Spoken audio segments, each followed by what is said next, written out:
And okay. So, like I was saying before I started recording, I apologize for the irregular aspect of our class this year for sessions for Jews in the News. Monday nights, things happen, like I had to do a Shiva Minyan last Monday night, which impacted the class, and board meetings and whatnot. Anyway, I apologize for the inconsistency.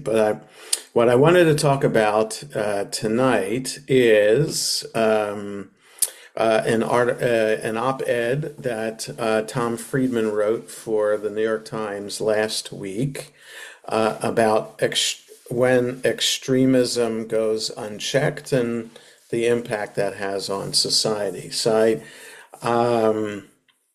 before I share, before I share my screen, let me just point out, I talked a little bit about this on Shabbat because of the extremism that certainly impacts the Jewish community is anti-Semitism. And so there was an event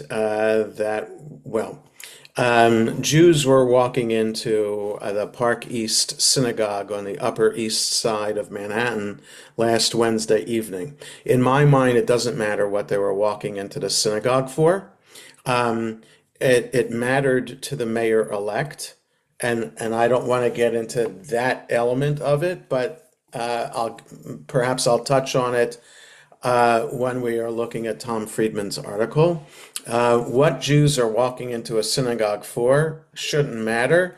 To what should only matter is that Jews should be able to walk safely into a synagogue, knowing that because we're in America, there are some freedoms that we take for granted that all Americans, no matter what color, no matter what religion, are entitled to. So when you walk into a synagogue, you should expect to be able to walk in freely, unhindered in any way. That did not happen last Wednesday night. There were a group of pro-Palestinian protesters gathered outside the synagogue, seemingly because of the event that was occurring in the synagogue. It was a Nefesh B'Nefesh, which is the organization that works on the Israeli government's behalf to logistically make the immigration to Israel process easy. So Nefesh B'Nefesh is the organization that works for the Jewish Agency in North America to do Aliyah programming and paperwork and all that. My son and daughter-in-law made Aliyah the week before Rosh Hashanah, and they did all their paperwork and everything through Nefesh B'Nefesh. So they had an event at the Park East Synagogue, which is an Orthodox synagogue, and pro-Palestinian protesters were outside, not just with banners, with some certainly not just pro-Palestine images on them, but anti-Israel images on them.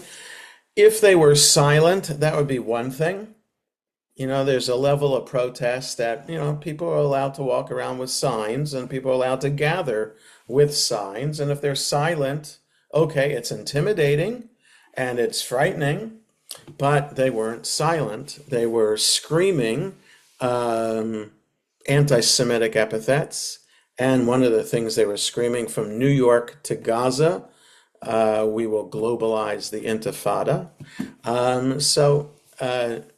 Very, very scary moments there in New York. And then Friday, and it's interesting to me that this hasn't gotten so much press because it happened right outside of Union Station.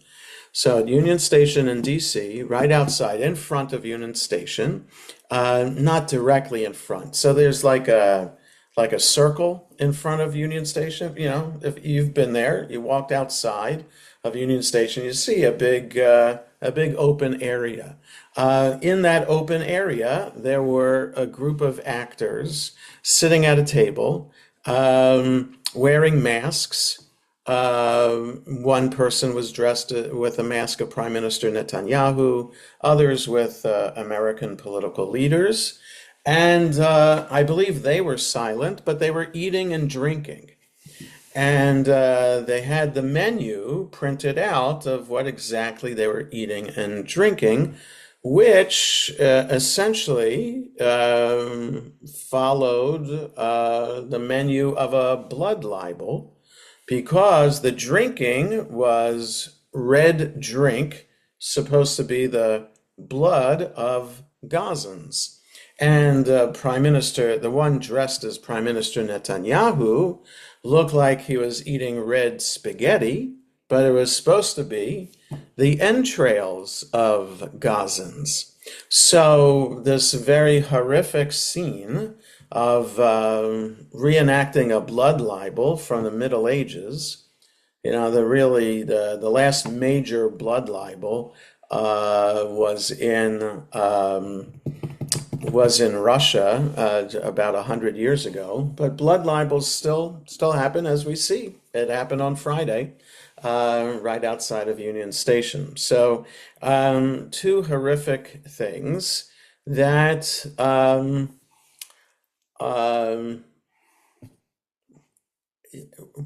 what is important for my discussion tonight from Thomas Friedman is that it's not extremism on just one end of the political spectrum.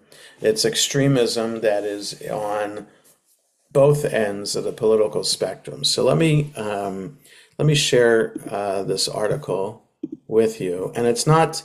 I'm not sharing it from the New York Times itself, because that comes up with ads and things like that. So I just cut and pasted it into Google Docs. So it's just the words. So this is cut and paste from New York Times from November 18th. So it's it's an op-ed. So it's not long, but it's we might not always agree with Thomas Friedman's politics. Maybe he's too liberal for some. But or not liberal enough for some. But despite that, I like to read people who are well written, and because I think it's important to keep an open mind about different opinions out there, and it helps shapes my own opinion when I can read openly without too much invective or insult. If it's written in a straightforward way, then it's something worth reading or listening to if it's a podcast. So I write today about an epidemic. He says it's not biological, it's an epidemic of cowardly, immoral, and unprincipled decisions by leaders across the political spectrum. Our last biological epidemic, COVID-19, was a tiny, invisible pathogen that made us physically sick. This epidemic of moral cowardice is right in everybody's face, and it's eating away at the civic bonds that hold societies together. 3 examples preoccupy me personally. The Republican Party today has a neo-Nazi problem that it refuses to confront. The progressive left today has a pro-Hamas problem that it refuses to confront. And the Jewish people and Israel have a radical Jewish settler problem that they refuse to confront. Okay, now he's going to go into each one of these, but I just want to make clear we understand this. He's talking about Republican Party, neo-Nazi problem, progressive left, pro-Hamas problem, and Israel and Jewish people who support Israel, that therefore have a radical Jewish settler problem. That is, the Jews, the Israelis who live in the West Bank. You may be reading about this almost every day. There are acts of violence that they perpetrate against Palestinians. Either they will torch Palestinian property and cars, or they'll hack down olive trees in the midst of the olive harvest that was just concluded. Will slaughter sheep that belong to Palestinians. I mean, these are things that have happened in the past few days by Israeli Jews who live in the West Bank. And it has gone mostly unchecked. All right. So, like, the army is there and they see what the Jews are doing, and they might say, you shouldn't be doing that, but they won't arrest anyone. And if they do arrest anyone, it's mainly for show, and the people are released shortly thereafter. Okay, so it is a major problem in Israel today, and we should be, if you read Times of Israel, which I highly encourage you to do, you'll read about it every day on Times of Israel. Okay, so Tom Friedman goes on. While this may seem an odd grouping, Republican Party, progressives, and Jewish settlers don't seem to go together. While this may seem an odd grouping, its elements have more in common than you might think. The neo-Nazis in the Republican camp want a white Christian America from sea to shining sea, empty of as much diversity as possible. The radical settlers in the West Bank want a Jewish state from the Jordan River to the Mediterranean Sea, empty of as many Palestinian Arabs as possible. Now, this is not someone speaking out, speaking lies about Jewish settlers. I mean, you might say that he has a predisposed anti-settler agenda just because he calls them settlers, as opposed to Israeli Jews living in the West Bank, which I would prefer to call it, but it's semantics. It's so Israeli Jews living in the West Bank versus Israeli Jews living in Judea and Samaria versus Israeli Jews who are settlers. It's all a matter of perspective. Whatever it is, they're living there, and they think, no matter what perspective you're coming from, which might reveal your opinion of them, it is true that most of the Jews who live in the West Bank, I would say some of the Israeli Jews who live in the West Bank live there because it's cheaper to live there than other places in Israel. Israel gives financial incentive to live in the West Bank. You have a better mortgage rate, or you have to put less money down as a deposit to buy a home. You maybe have some tax advantages too to living in the West Bank. So there are some people, some Israelis who live in the West Bank because it's financially affordable to do so. But I would say most people who live in the West Bank, most Israeli Jews who live in the West Bank, do so because they see it as their religious right, their historical religious right to live there. And now some might want to live there and live and let live. But there is a growing number of Israeli Jews who live in the West Bank who are becoming more militant. Okay, so, and they do think, most of the Jews who live in the West Bank do think they have the right to be there, and that the Jewish state of Israel, its borders should be from the Mediterranean Sea to the Jordan River. Okay, so the width of the biblical land of Israel, that should be the boundaries of the state of Israel today, as opposed to be broken up like the United Nations voted on in 1947 in a partition plan, or even like the armistice lines after the War of Independence in 1949, when the war was over, you had this this uh, this section in the middle of Israel that was mainly Arab, that between 1949 and 1967 was controlled by Jordan. And then after the Six-Day War, that's when the big mess happened. Israel defeated Jordan, so Jordan wasn't in charge of that anymore. Israel was militarily in charge of that territory. So anyway, so that's why the people who live there are called settlers as opposed to residents of the state of Israel, because it's not legally uh, recognized by the United Nations as legally the part of the state of Israel.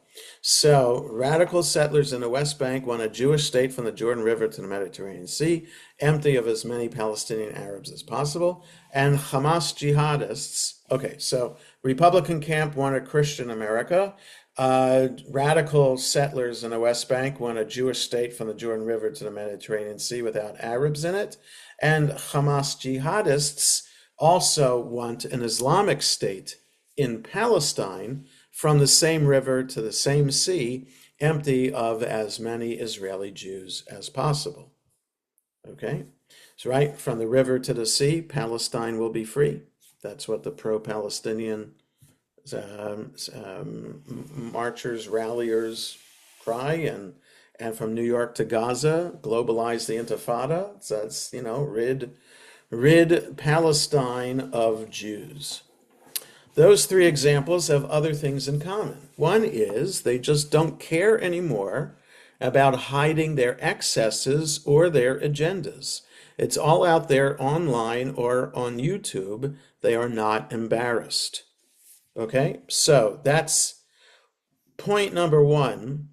There is no filter for these radical opinions that spew hatred. Okay, it's one thing to have an ideological opinion that maybe according to Islam, the land of Israel should be Muslim, or an ideological opinion that the founding fathers were Christian in America, so therefore America should be Christian. It's one thing to have that theoretical ideological opinion and then live in reality and deal with what the situation is at hand. Today, people are not.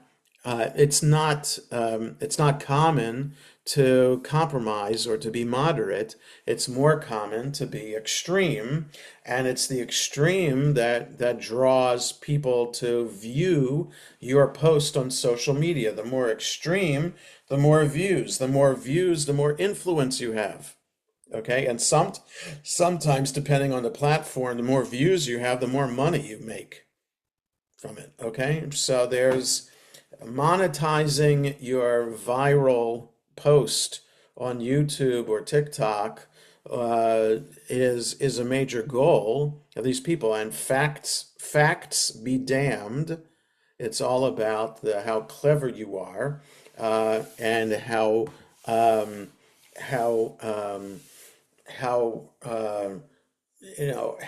not just the how clever the post is, but how entertaining it is. Okay.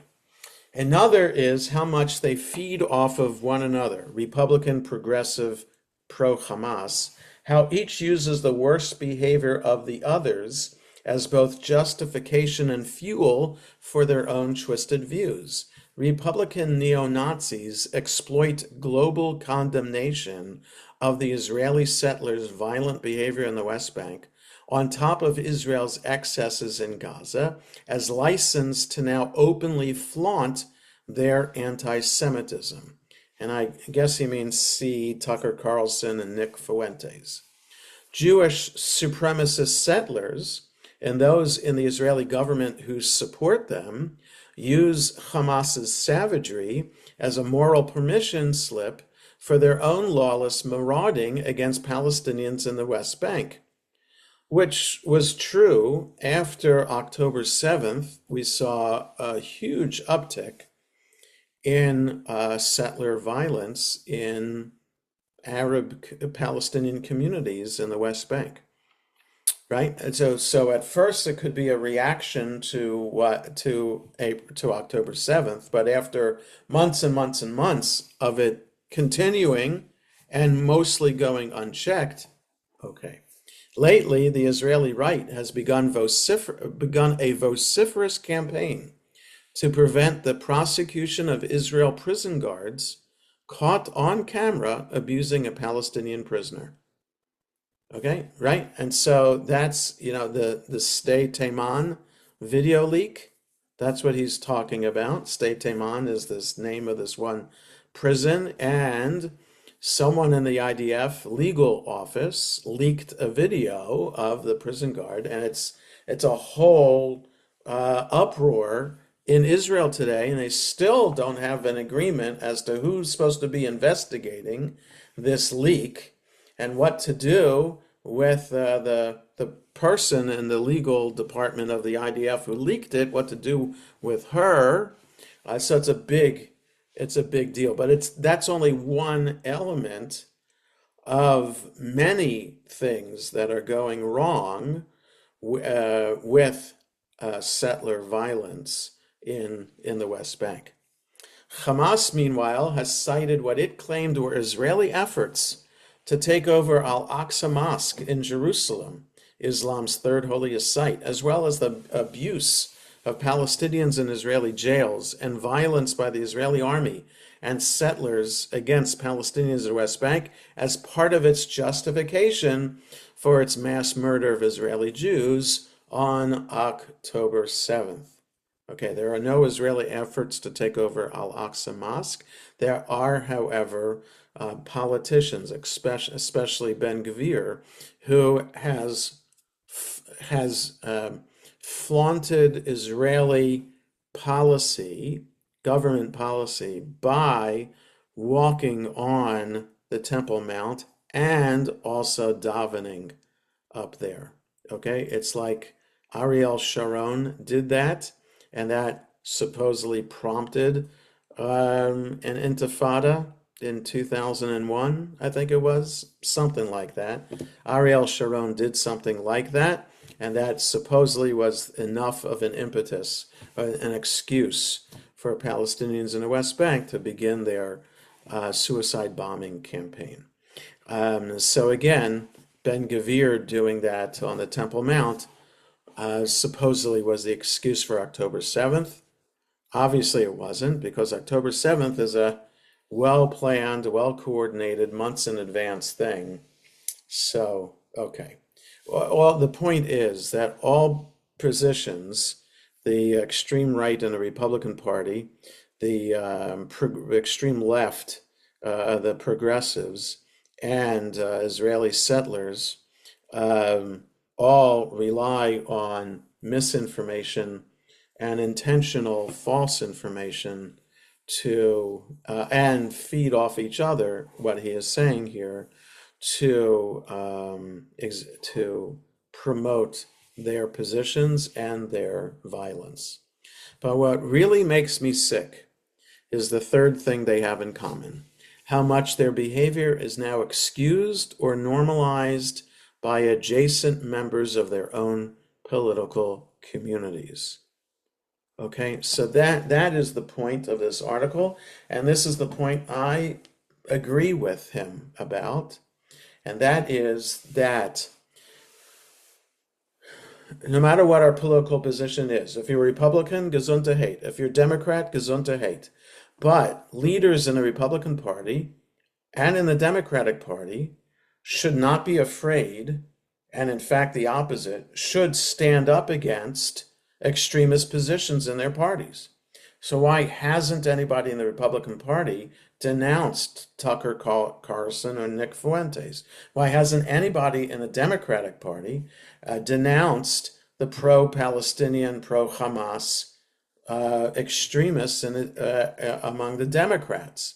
And why hasn't anybody in the Israeli government today stood up stood up against this violence that is being perpetrated by Jews against Palestinians in the West Bank. It doesn't matter your political position, violence is wrong, right? Right. There is no moral acceptance. There's no moral position in which, unless one is under attack, where violence is accepted.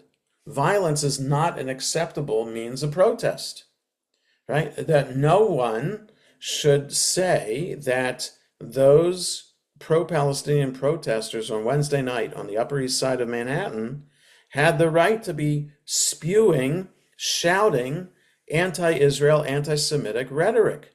That's just not right. You're not supposed to do that. And somebody should stand up against that and say, no, this is wrong. We have to maintain a moral position. And that's his point, which I strongly agree with. We have to stand up against immoral, unethical behavior.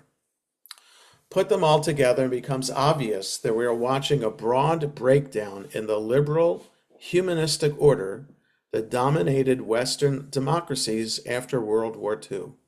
It's the wholesale uprooting of what I call our societal mangroves, the unwritten norms that are necessary to restrain, filter, and buffer aberrant behaviors and hate-mongering, even when technically legal. Right? So it's interesting the metaphor that he's using here, right? Mangroves, if we've ever, visited the tropics or just, anywhere from South Carolina south in America, along the waterfront, you have mangroves that protect the environment there and allow different kinds of fish, birds, and environment to thrive because it's the filter. So society relies on these kinds of filters within society to ensure that the hate stays out, it's pushed away, so that it's clear that society maintains a clean, moral, ethical values. Right? And when now there is no mangrove system in society, and it's the opposite, that it's with social media today, it is encouraged to do away with those mangroves, then society's in trouble. Society's in trouble. The anti-Nazi Lutheran pastor and theologian Dietrich Bonhoeffer, who was hanged by Hitler's henchmen shortly before his concentration camp was liberated by the Americans, is often said to have described the moral implications of this kind of behavior. Silence in the face of evil is itself evil. God will not hold us guiltless. Not to speak is to speak. Not to act is to act. The Talmudic equivalent of this is shtika kehoda'ah dame. Silence is like admitting it, right? If you hear a position and you don't argue against it and you're silent in the face of it, then it's assumed that you agree with what's going on. Okay, so the anti-Nazi Lutheran pastor said it, and the Talmud said it too.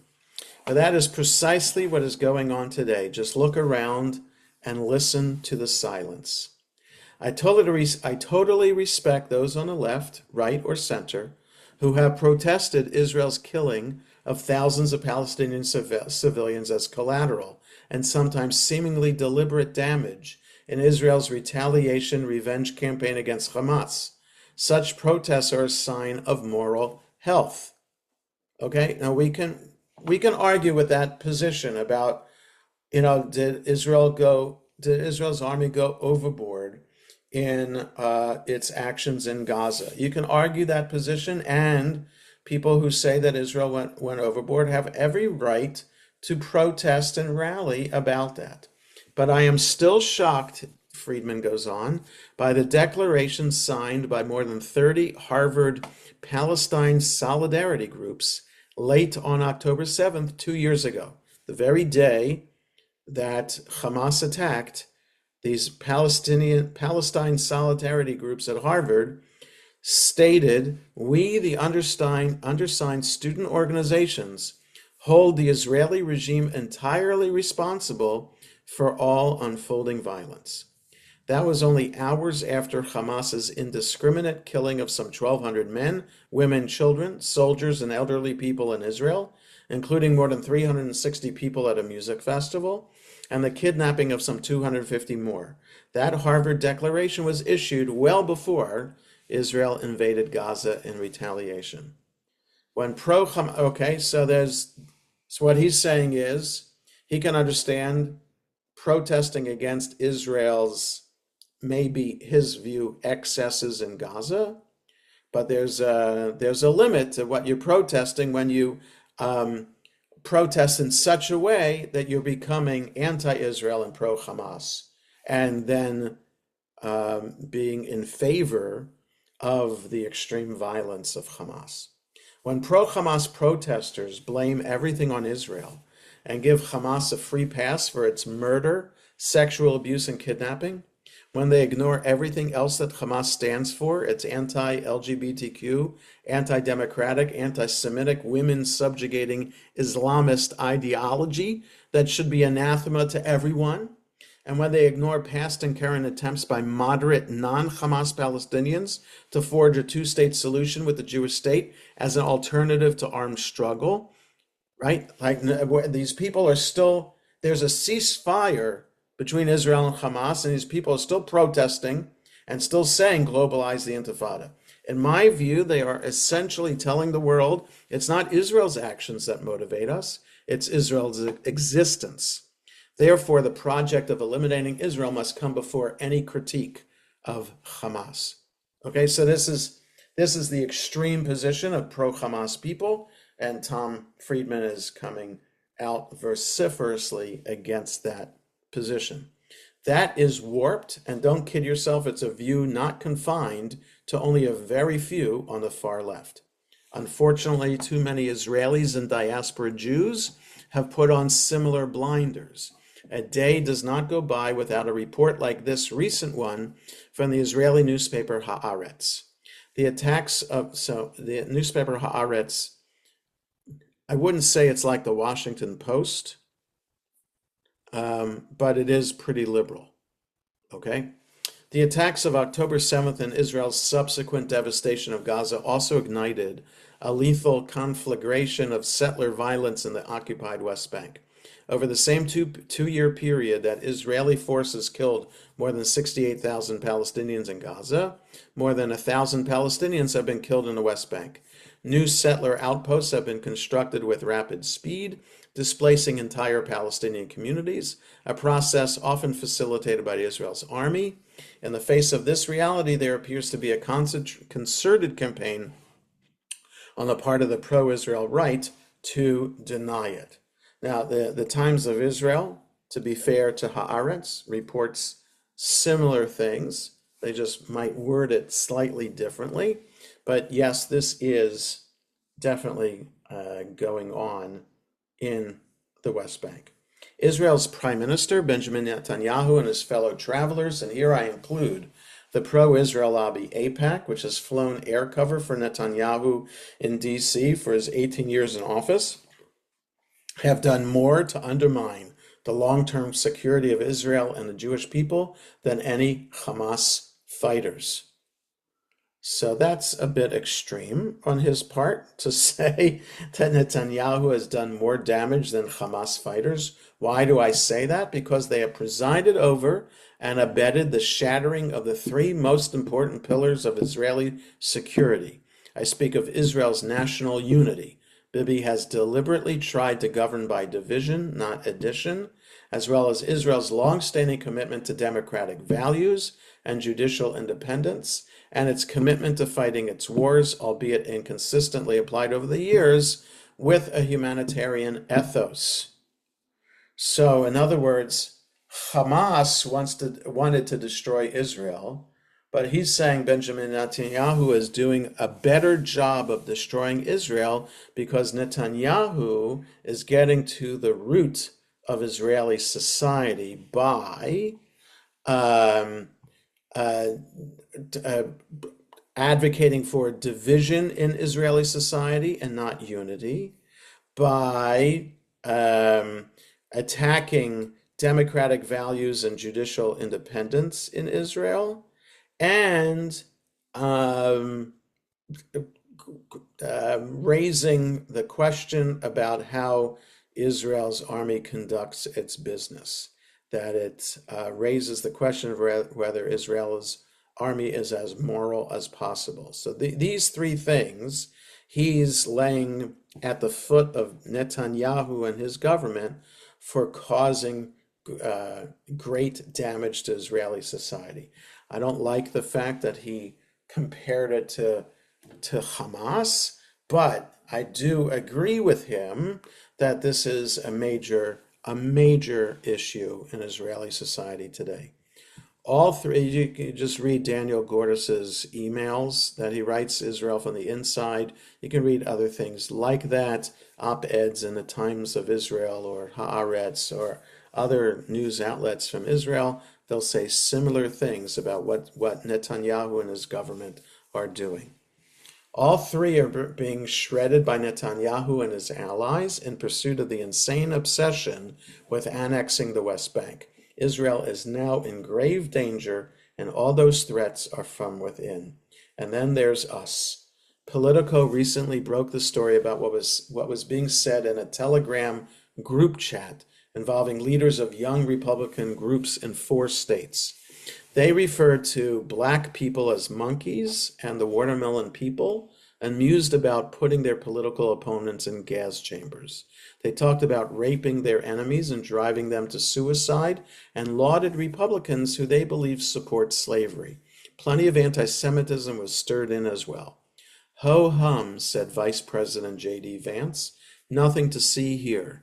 The reality is that kids do stupid things, especially young boys, Vance said. They tell edgy, offensive jokes. Yes, teenagers will be teenagers, except that Mother Jones discovered that 8 of the 11 Republican operatives who took part in the offensive chat appear to range in age from 24 to 35. Of course, President Trump also didn't even whisper a hint of condemnation, just as he had no problem with the recent Love Fest interview between Tucker Carlson and Nick Fuentes, promoting Fuentes' white nationalist neo-Nazi sympathies. Not surprisingly, Trump's defense of Carlson centered mainly on his own ego. He's said good things about me over the years, the president said of Carlson, so nothing else should matter. Trump could have said that Carlson has a right to interview anyone he wants, something that should never be suppressed, but that he was very troubled by the open contempt being directed by Fuentes at Jewish Americans. But neither Trump nor Vance said that, because they undoubtedly know that a not insignificant minority of their voters hold these racist, anti-Semitic views, and they don't want to alienate them before the midterms, which are expected to be very close. How far we have fallen. We've had political movements in the past use anti-Semitism to try to get to the White House. For example, those who wanted the well-known anti-Semite Charles Lindbergh to run for president in 1940. But until Vance and Trump, we have not seen it being normalized to try to stay in power. We have seen Jewish supremacists like Rabbi Meir Kahane get elected to the Israeli Knesset, but we have never seen them setting Israeli defense policy until Bibi gave them the keys. We have seen pro-Palestinian demonstrations aplenty over the years, but never once, as far as I recall, that gave such a complete pass to Hamas after its mass murder of Israeli civilians. Okay? Protests have always happened, There's always been anti-Semitism, he's saying, but it's never been as bad as it is now. This is how norms collapse and take their societies down with them. So, to Trump, Vance, Netanyahu, and the pro-Hamas protesters, I have one message. It's the one offered by Liz Cheney to her fellow GOP House members who turned a blind eye to Trump's stoking of the January 6th insurrection at the U.S. Capitol. I say this to my Republican colleagues who are defending the indefensible. There will come a day when Donald Trump is gone, but your dishonor will remain. So I totally agree with what Thomas Friedman is saying here in this article. Again, I question some of how the imagery that he was using, but still the idea of the dishonor will remain, and that there needs to be people to speak up as loudly as those extremists speak up to say that the extremists are wrong, and we have to remember what we stand for and what the values are that we stand for. Israel needs to stand up. Somebody in the Israeli government needs to stand up and say, Jewish people, don't do this.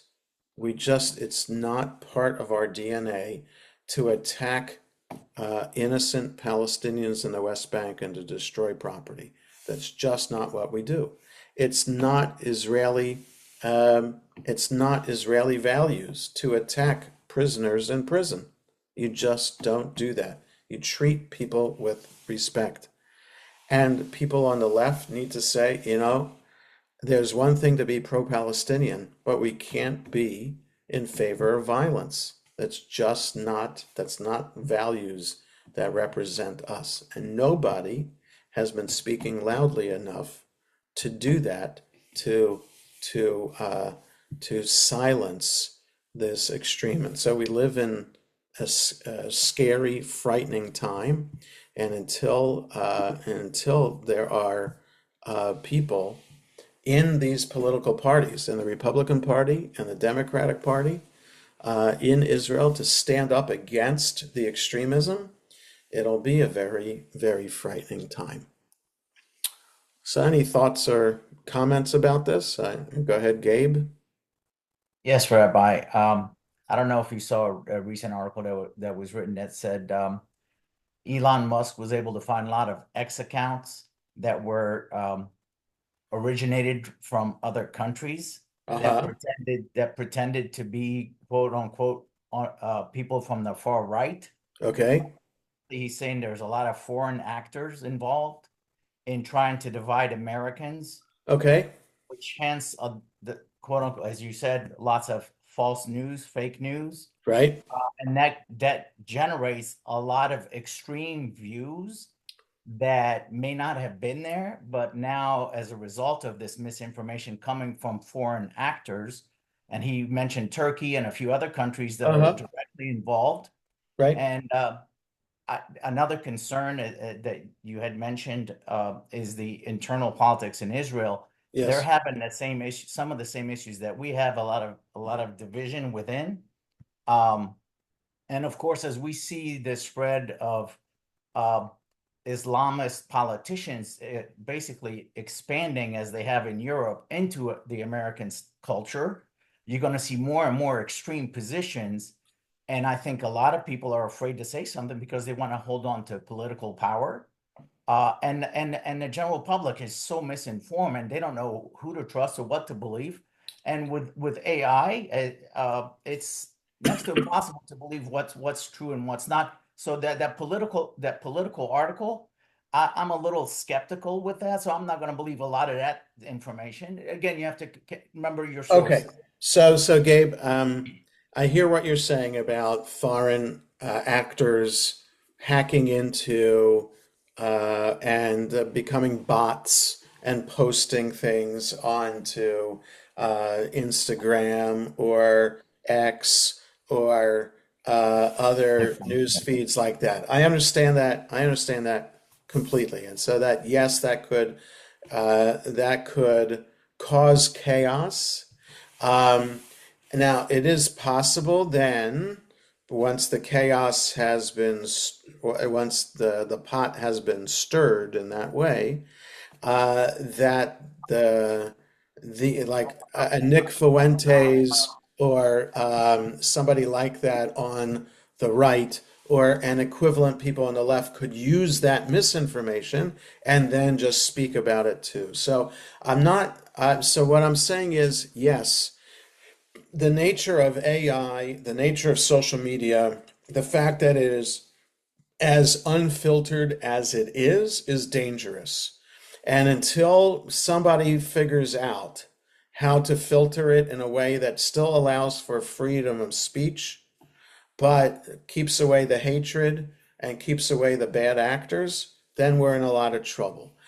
I would also say, Gabe, that it's not fair to, I would say it's not fair to blame the rising um, perhaps the rising tide of um, Muslim people in America to who might spout these views, these dangerous views. I don't think it's fair to just um, hook it onto them. I think it is fair. What Thomas Friedman is pointing out is that it's not just on one side of the political spectrum.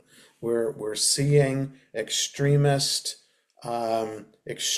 views, immoral, unethical views being spouted on the right and on the left. So all sides are equally guilty of buying into extremist views. So I think that Thomas Friedman is right. And we have to think about that. We have to understand um, that extremism should not be allowed to have a voice. Phil,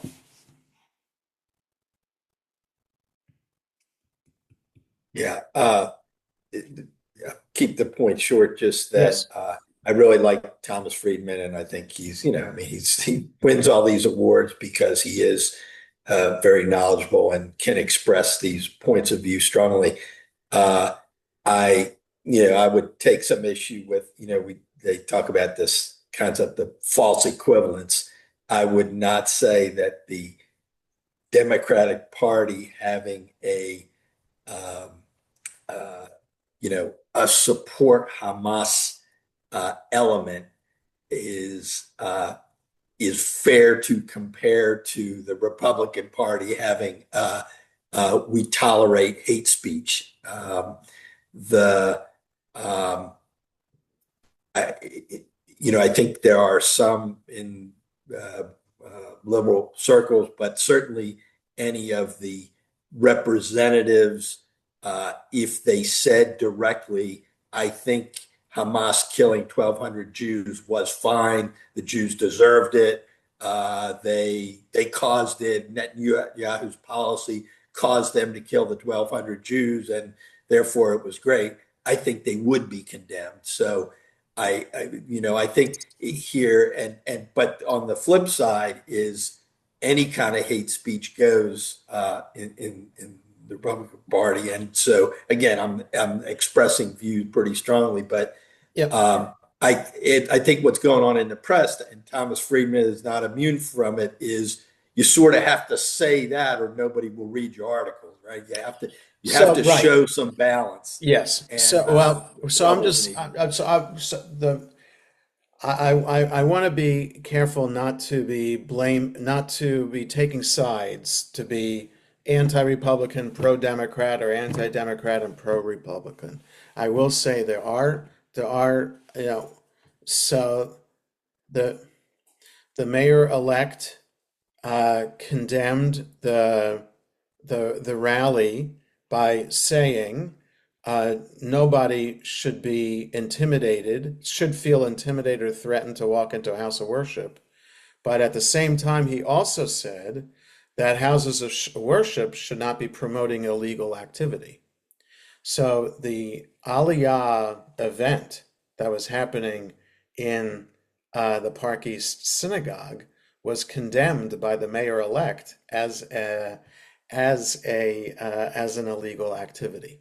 So so I will say that there's that on the left, and on the right you have somebody like Marjorie Taylor Greene who thinks that Jews put up lasers in outer space that caused fires in California. Okay, so yeah, so we can smile at that and laugh at that, but did anybody really condemn what she had to say?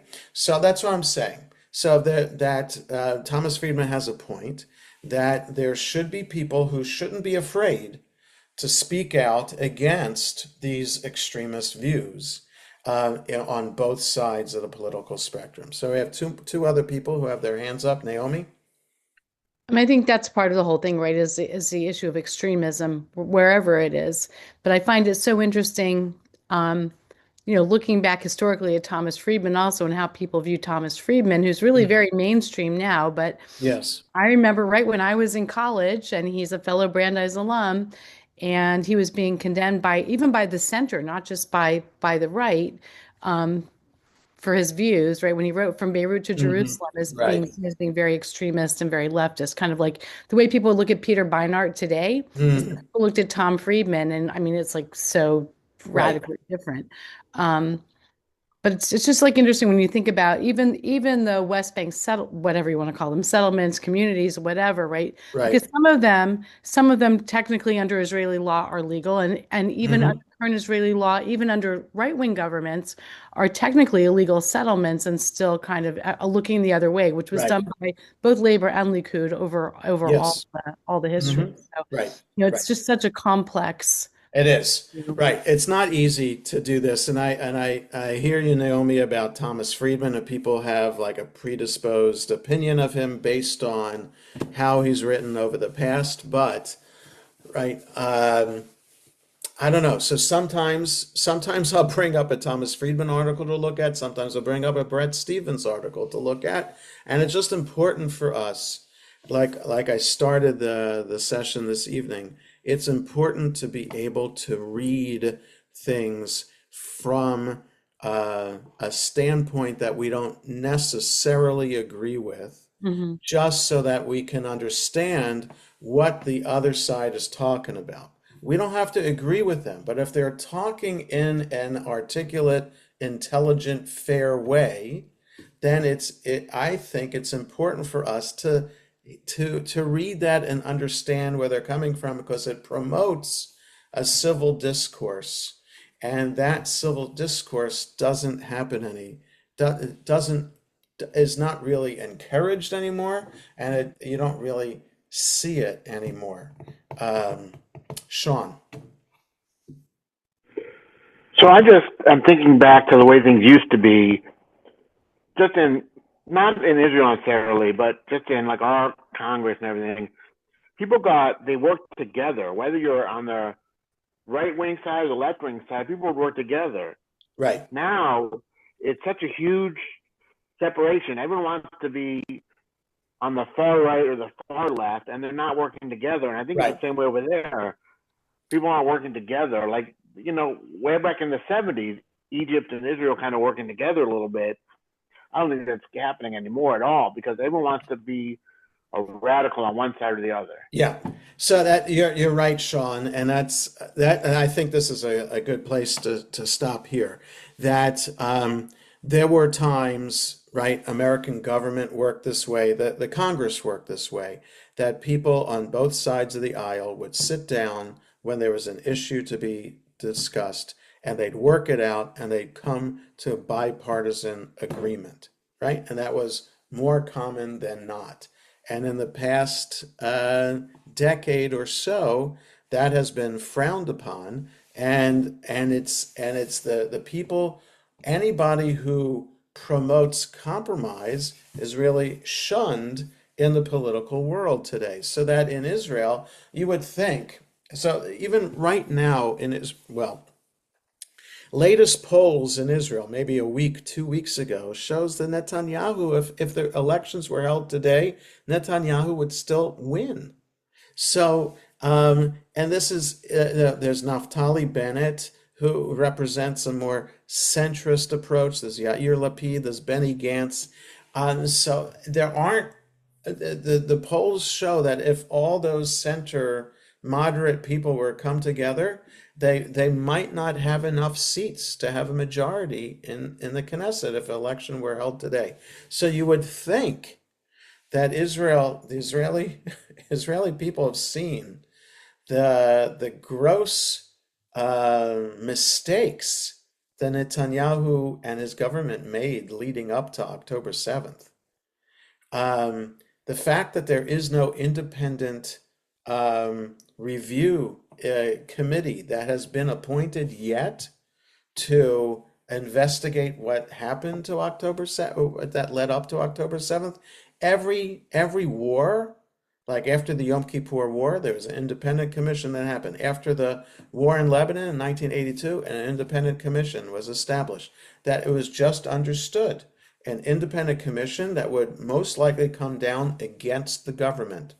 But now Netanyahu's government refuses to appoint an independent commission and instead want to appoint a commission themselves, right? That they themselves will appoint the people who will do the investigating. And that already should raise red flags. It's not the way it's done.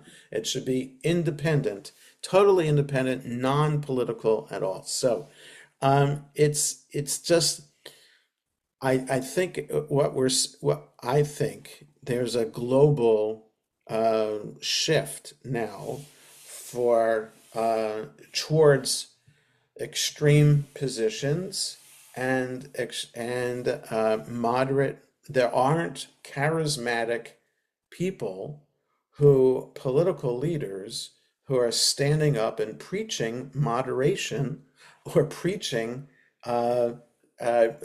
underlying basic foundational values anymore. And it's a tragedy. And if it goes on this way, as Thomas Friedman is saying, it could cause great damage to American society. It could cause great damage to Israeli society. That could be very, very difficult to overcome. So I don't have any. I'm not a politician. I'm not a pundit. I don't have solutions to this. I only know from what happened this week at Park East Synagogue in Manhattan last Wednesday, what happened in front of Union Station on Friday. It's cause for concern, to say the least. It should frighten all of us, and it should hopefully prompt us to do something to encourage people to stand up for basic human rights and values. So I wish everybody a good night and look forward. Like I said earlier, next Monday night is a synagogue board meeting, so there won't be class.